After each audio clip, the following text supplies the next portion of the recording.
Riq Woolen is on the trading block. So I thought here on Seahawks Today, why didn't we make today's video about what the Seahawks could potentially get for their very talented yet very inconsistent cornerback if they were to trade Riq Woolen. Now let's get into today's video.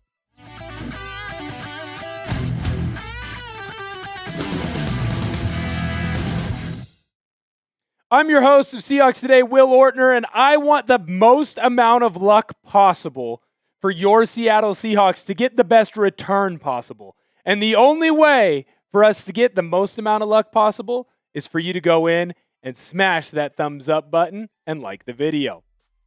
Now, I've come up with 3 possible dance partners for the Seahawks. Is there a potential team that's on the outside looking in, being kind of quiet about it?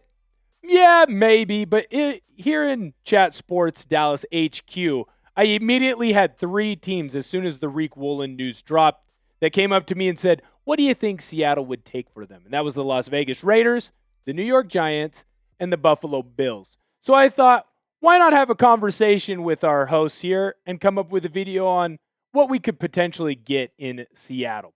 Starting off with the Las Vegas Raiders. Why would they possibly make this trade for Riq Woolen? Well, there's a couple of different factors when it comes to what Riq Woolen could be in their system. The most important factor is who the head coach is. Pete Carroll loves Riq Woolen. He's the one who went out and made sure Seattle drafted him. He's the one who turned the cornerback from UTSA into one of the best rookie corners in the NFL. You can just go into his career stats right here and look. That very first year, that 2022 season, that is Riq Woolen's rookie year. And frankly, I'm still upset that Riq Woolen stole the Defensive Rookie of the Year from him. 63 tackles, great number for a corner, but what's more important is that 6 interception number. That means that Riq Woolen was taking chances and he was coming up with victories there. Here's the problem. What do you notice in 23, 24, and 25 doesn't really count because he's only through 4 games. The numbers get worse and worse, and multiple times in 24, Riq Woolen was benched. His best years were the first 2 years when Pete Carroll was here. His last 2 years with Mike McDonald, well, it's been clear that he doesn't always play in the system. There are times where he has moments and big lapses in judgment. There are moments where you watch Riq Woolen go out on the field and you say, why in the world would you do that? Just think about the 49ers game. If he just keeps running with Ricky Pearsall, it doesn't matter if Sam Darnold fumbles the football because you would have never been in that position because the 49ers would not have scored. But Pete Carroll likes to grab these guys, not necessarily off the scrap heap, because that's not fair to Riq Woolen. Riq Woolen is an NFL starting cornerback. He's just not quite as good as he might normally be. What Carroll loves to do is find guys with special talents. Think about Richard Sherman. Big, strong, fast corner. He was really frickin' smart. Think about Brandon Browner in that Legion of Boom era. He was big, and for a corner, he was physical as you know what. Riq Woolen, he's big and he's fast as you know what. He runs a 4.2 40 with incredible makeup speed. Those are the types of intangibles that Pete Carroll likes to have in his secondary. And he'd already know the system. Another big reason that the Raiders might want Riq Woolen, or frankly, really want Riq Woolen, is their corners right now, well, they're either injured or they're weak. They're just not that good. That's a position group that you've seen kind of get eaten alive. Just think back to last weekend. Rome Odunze of the Chicago Bears really got after that crew. So don't be shocked if this is not necessarily just a move of want, but also a move of necessity for Las Vegas. They're in a position right now where they either got to start winning or stuff's about to go sideways. What would you want in return if you're the Seattle Seahawks? I think there is a dream scenario that I've kind of cooked up.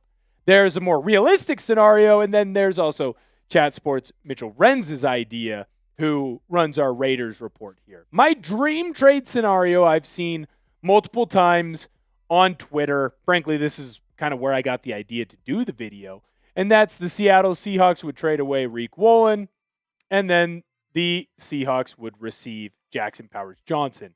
Jackson Powers-Johnson would immediately add to the offensive line depth.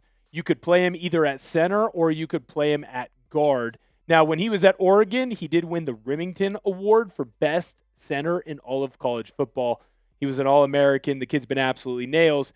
It's been weird on how they've used him in Vegas to an extent. This is a guy, again, that Seattle fans think, oh, you bring in, you bench Anthony Bradford, and now you have your offensive line of the future.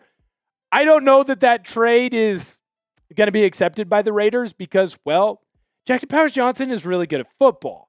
And there's no guarantee that Riq Woolen is going to sign on the dotted line when it comes to a contract extension. Remember, Riq Woolen is in the final year of his contract. The reason that he's on the trading block in the first place isn't just because of the good play that Josh Jobe and Darian Kendrick have had, but it's also because Seattle doesn't intend to sign him to a long-term deal. That makes him less expensive for other teams. Now, I think that this trade is a much more realistic trade where Seattle trades Riq Woolen to Las Vegas, and in return, you get a 2026 fourth-round pick. That seems like it's pretty fair. In Riq Woolen, you're going to get a player that Las Vegas can use immediately. He's going to instantly help that defense. They are going to play better. Not necessarily are they going to play better in the clutch, I would say. But I would think as a whole, that cornerback room gets a lot stronger, especially for a team. Again, like I've said, they need to start winning right now, or they're already going to start doing 2026 mock drafts. Now, for the Seahawks, a fourth-round pick, that's a pretty good return, especially with the Raiders, the way that they're trending right now. I wouldn't be shocked if that fourth-round pick is one of the first, 5 or 6 on that day 3. That means that you can kind of tell yourself, hey, it's actually more like a day 2 pick, and you're getting a guy at the end of the third round that you'd really love. The other reason, too, for the Raiders is, if I am correct in my studies, it does sound like the Raiders have a couple of fourth-round picks there. Would you accept this trade for Riq Woolen? I understand that some people might want a little bit more. I understand that some people in the Raiders camp might want a little bit less to give up to get Riq Woolen. In my eyes, this feels like a fairly fair trade. Would you accept this trade? Type Y for yes down below in the comments, or type N for no down in the comments. I'm going to get into the other trade ideas that I've kind of cooked up with the Giants and the Buffalo Bills. But before I do that, I have to tell you about today's proud sponsor, Prize Picks. You and I make decisions every day, but on Prize Picks, being right can get you paid. Don't miss any of the excitement this season on Prize Picks, where it's good to be right. Prize Picks is simple to play. Just pick more or less on any 2 to 6 player stat projections, and if your picks are right, you could cash in. Prize Picks invented the flex play, which means you can still cash out if your lineup isn't perfect. You can double your money even if one of your picks doesn't hit. Prize Picks is the best way to win cash this football season. Which players are going off? Which ones are overhyped? Make your picks in less than 60 seconds and turn your takes into cash all season long on Prize Picks. I have a 3-pick power play for this Sunday. Overseas Jordan Mason, less than 73.5 rushing yards against the Cleveland Browns. I see Daniel Jones getting more than 224.5 passing yards against the Raiders. Jackson Dart, I'm buying the hype, more than 183.5 passing yards against New Orleans. Download the app today and use code CLNS to get $50 in lineups after you play your first $5 lineup. That's code CLNS to get $50 in lineups after you play your first $5 lineup. Prize Picks. It's good to be right. Now, I've seen this trade idea floated from multiple sources. The main one that I've seen is Hawk Blogger put out some content around it. You've also seen some in the Giants media coming out and saying, well, hey, maybe this is an opportunity. And would the Giants be willing to trade Kayvon Thibodeaux for Riq Woolen straight up? This is what Thibodeaux's 2025 season has looked like so far. He's already got 2.5 sacks on the year, and he's constantly getting pressure. Imagine adding a player like Kayvon Thibodeaux to this defense that already has Byron Murphy getting to the quarterback at a historic rate, that has Uchenna Nwosu, who got 2 sacks in his last game. DeMarcus Lawrence has been a great run stuffer. You've seen Boye Mafe winning at a historic rate in the pass rush. Imagine a guy in Kayvon Thibodeaux that would come into Seattle instantly make your defensive pass rush better when you have one of the better pass rushing units in the NFL. You would be making a strength of your team into a greater strength. But why? Why in the world would the Giants be willing to part on a player that through 4 weeks already has 2.5 sacks? Well, the main reason would be they already have a ton of depth at that edge position. You went out and you drafted Abdul Carter pretty high. I don't know if you've been watching a lot of Giants games. Frankly, you haven't had a reason to, aside from last week, Jackson Dart's first start. Abdul Carter's pretty freaking good at football. Brian Burns doing the Spider-Man meme celebration every time he gets a sack, gets in the backfield, makes a big play. He's making big-time plays. So there's a ton of depth. You're going to run out of playing time for all of these players. And Kayvon Thibodeaux's a guy that kind of like Riq Woolen, they might not re-sign. He's in the final year of his contract. Is that a player that they might want to move on from so that they can get some return back if they aren't going to sign him long-term? You look at positions of need right now, and it's definitely on the outside edges for the Giants. Their cornerback depth is brutal. Honestly, I went here and asked Marshall Green, the great chat sports host for Giants Now, hey, man, is it cornerback weakness? Is it an injury issue?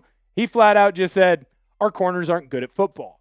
So you can go and grab a guy like Riq Woolen, who has shown that he could be pretty darn good at football, just has little big key moments where he has mistakes, that you can add in to your team, and instantly now you have some better cornerback depth, especially for a guy like Brian Daboll, who we know is coaching for his career right now. If he does not win this season, he will get fired. I love this trade, but it's also because I think the Seahawks win the trade. That isn't an attack on Riq Woolen. It's just more so a love affair of Kayvon Thibodeaux. He was an Oregon Duck, and it always felt like when he was there at Oregon that he just wasn't quite living up to his potential. He was really good, showed these great flashes, but there was still a little bit left in the tank. They're starting to find it in New York. He was an 11.5 sack guy a couple years ago.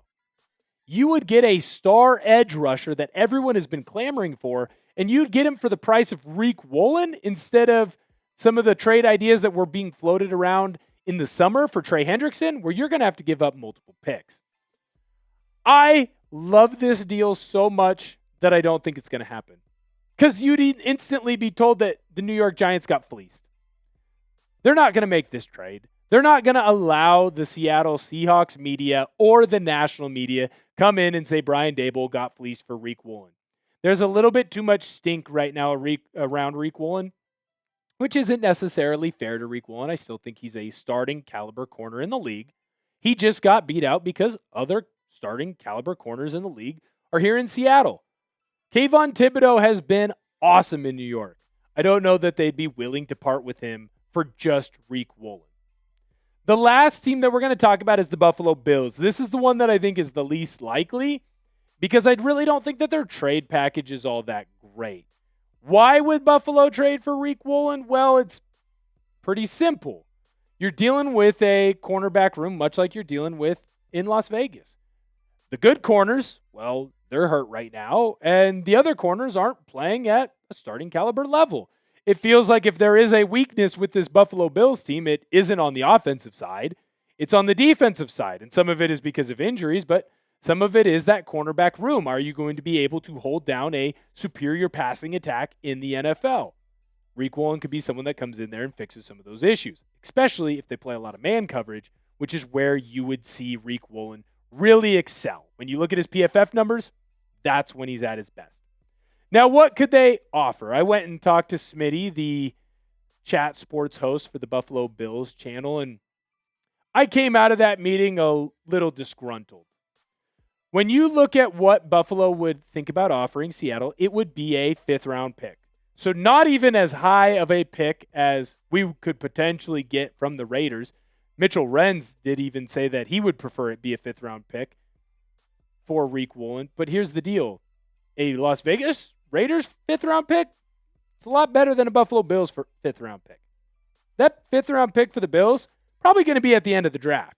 I think they're really freaking good. I think you're looking at a team in Buffalo that's at minimum going to the AFC Championship, barring injuries, right? No more injuries. That's a really good team. So when I look at Buffalo, Well, if you're offering me a 5th round pick and you got the 2nd or 3rd to last pick in the 5th round, that really means you're giving me a 6th round pick for a guy. I don't think that Riq Woolen is worth a 6th round pick. Frankly, I don't think he's worth a 5th round pick, but you can, maneuver some of the conversation depending on who it is. I look at Buffalo's deal and frankly, it doesn't interest me at all. That offer is garbage in my eyes. I wouldn't do it. Now, if you said Buffalo offered a 4th, but Las Vegas offered a 5th, now there's a conversation to be had there, but it doesn't feel like they're going to budge much on that one. So in my eyes, Buffalo's got the worst pick idea. Hopefully the Giants trade possibilities actually do happen. I have a little bit of hope because there are some Giants insiders that are saying, hey, this could happen. So I've already set my sights on Kayvon Thibodeaux. In fact, I've been asking people around the office to make a Photoshop for me of him in a Seahawks uni. Maybe I've gone a little bit too far. I just don't think that it's going to happen, unfortunately. I think we're going to be a little bit disappointed in the trade offer for Riq Woolen because you have to remember who leaked this to Ian Rappaport. The rumors are that it was from the front office of the Seattle Seahawks. The rumors are that it was from your general manager, John Schneider. And if he's leaking it, that means Seattle wants to get rid of him. And whenever you want to get rid of somebody, their price value goes drastically down. Don't be shocked if there's a little bit of a disappointment from myself and the rest of Seahawks fans if and when Riq Woolen finally does get traded. I don't know that it's going to be the best possible trade that we've shown on the screen today. Like the video, though, if you love Seahawks content, we're putting videos out every single day. And the minute that the Riq Woolen trade goes down, if it does go down, I'll have a video out breaking the whole thing down. Until next time, I'll see you later.